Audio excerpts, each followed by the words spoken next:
Olá, tudo bem? Este é o programa Igreja no Brasil e você confere nesta edição. Assessores da CNBB estudam eclesiologia do Papa Francisco. Trabalho da Repam é divulgado na Conferência dos Bispos Peruanos. Igreja celebra a Cátedra de São Pedro. Direto aqui de Brasília, o programa da CNBB começa agora para todo o Brasil.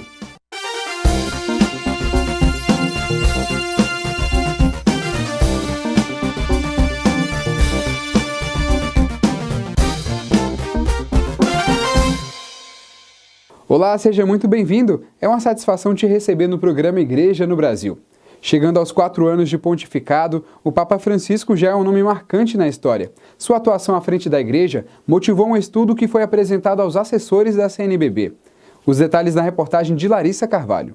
Durante a primeira reunião do ano, realizada na sede da CNBB em Brasília, o grupo de assessores das 12 comissões da conferência realizou estudo sobre a eclesiologia do Papa Francisco. A reflexão foi conduzida pelo padre Vitor Galdino, da Arquidiocese de Florianópolis.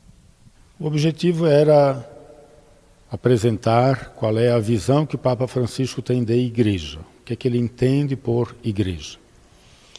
E no meu estudo eu mostrei que o Papa Francisco tem uma visão da Igreja em 5 círculos. De acordo com o padre Vitor, o primeiro círculo é composto pela eclesiologia crítica. Nele, o Papa Francisco apresenta uma visão crítica da Igreja que rejeita o carreirismo, as fofocas e o clericalismo. Já o segundo ciclo é chamado de eclesiologia pastoral. É onde a gente percebe a prática pastoral do Papa Francisco, a igreja que ele quer, uma igreja que seja hospital de campanha, que cuide dos pobres, dos doentes, dos aflitos, uma igreja da misericórdia samaritana, uma igreja pobre, com os pobres para os pobres, como ele mesmo diz. O terceiro ciclo, explicado pelo presbítero, é o da eclesiologia afetiva. Nela, o Papa apresenta a igreja como mãe. Já no quarto ciclo, é indicada a teologia do Papa Francisco, que é baseada na diversidade de culturas e de povos. Por último, o padre Vitor falou sobre o quinto ciclo, o da eclesiologia do mistério, no qual afirma que a igreja não é uma ONG, um partido político ou um sindicato, mas sim um mistério por vir única e exclusivamente da graça e iniciativa de Deus. Quando você entende a igreja como mistério, todas essas outras dimensões que eu apresentei antes nos diversos círculos se tornam muito mais compreensíveis e você consegue ser mais fiel à igreja. Você não vai viver a igreja como se você fosse um funcionário, um burocrata, um agente social, um sociólogo, enfim, um funcionário, mas você vive como crente, né? A igreja é de Deus, não é tua, é de Deus. E você vive essa graça de ser membro da igreja porque é filho de Deus, porque é irmão de Jesus Cristo, porque é templo do Espírito Santo.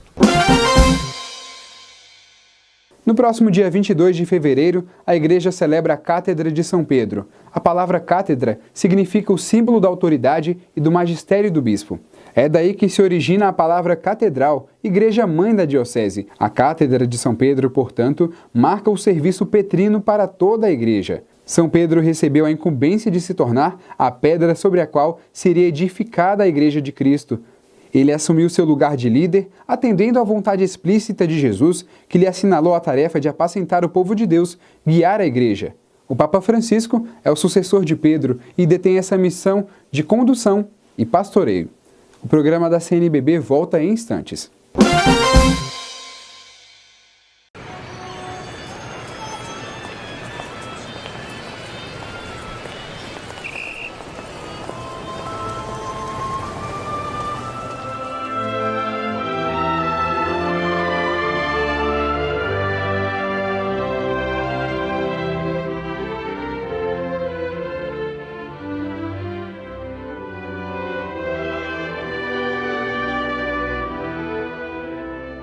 Onde quer que esteja, sou igreja.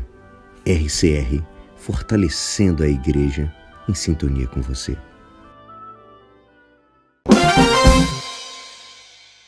Estamos de volta com o programa da CNBB. Muito obrigado pela sua audiência e pela sua companhia. O arcebispo emérito de São Paulo e presidente da Comissão Episcopal para a Amazônia da CNBB, cardeal Cláudio Umes, foi divulgar os trabalhos da Rede Eclesial Pan-Amazônica, REPAM, na Conferência Episcopal do Peru. Confira na reportagem de Bruno Feitosa. No encontro que ocorreu entre os dias 16 e 20 de janeiro, os bispos peruanos conheceram um pouco mais das atividades desenvolvidas pela REPAM, trabalho específico da Igreja Católica com a missão de intensificar a evangelização do território amazônico e fortalecer a consciência ambiental na região. Nós fazemos esses encontros, e nós pedimos esses encontros e eles nos concedem então esse espaço para podermos apresentar a REPAM. Eles já conhecem, claro, mas apresentar um pouco mais longamente, mais especificamente também as atividades.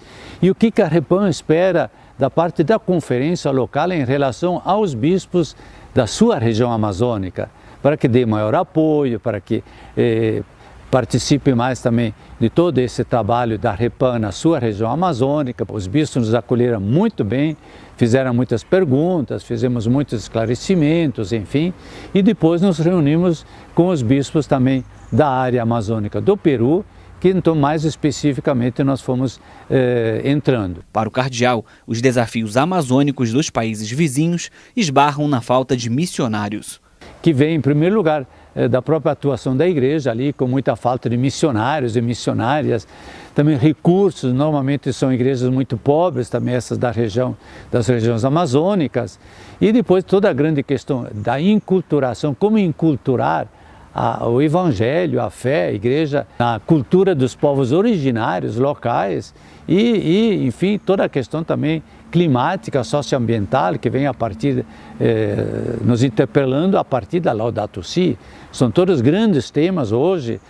Ainda este ano, Dom Cláudio Umes deve visitar as conferências episcopais da Colômbia, Bolívia, Venezuela, Suriname e Guiana Francesa.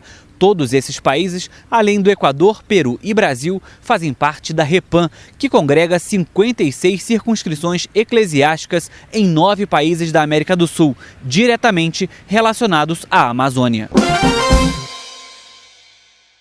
Desde 2009 é celebrado no dia 20 de fevereiro o Dia Mundial da Justiça Social. A data foi estabelecida pela Organização das Nações Unidas com o objetivo de reconhecer a necessidade de consolidar os esforços da comunidade internacional na erradicação da pobreza e na promoção do pleno emprego e do trabalho digno e a justiça para todos.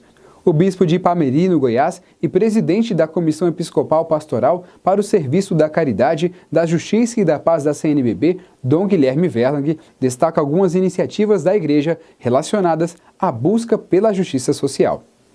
Hoje, nós estamos com algumas coisas que se destacam. Por exemplo, o enfrentamento do tráfico humano permanece. Nós temos um outro grande problema onde o Papa Francisco nos chama a atenção, nos dá o exemplo do acolhimento e o trabalho com os migrantes.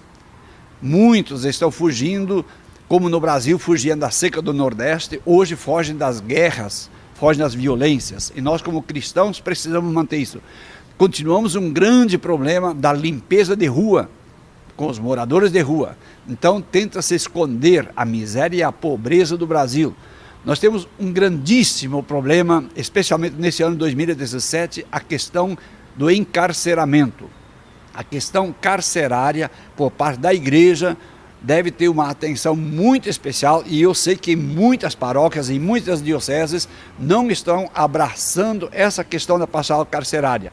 Continuamos tendo um grande problema e acentuando de novo a questão da apropriação de terras indígenas e de povos tradicionais, onde também por meio da CPT e outras organizações estamos nessa luta por meio do CIMI para dar a esse povo a dignidade de vida. Iniciativas importantes da Igreja no Brasil.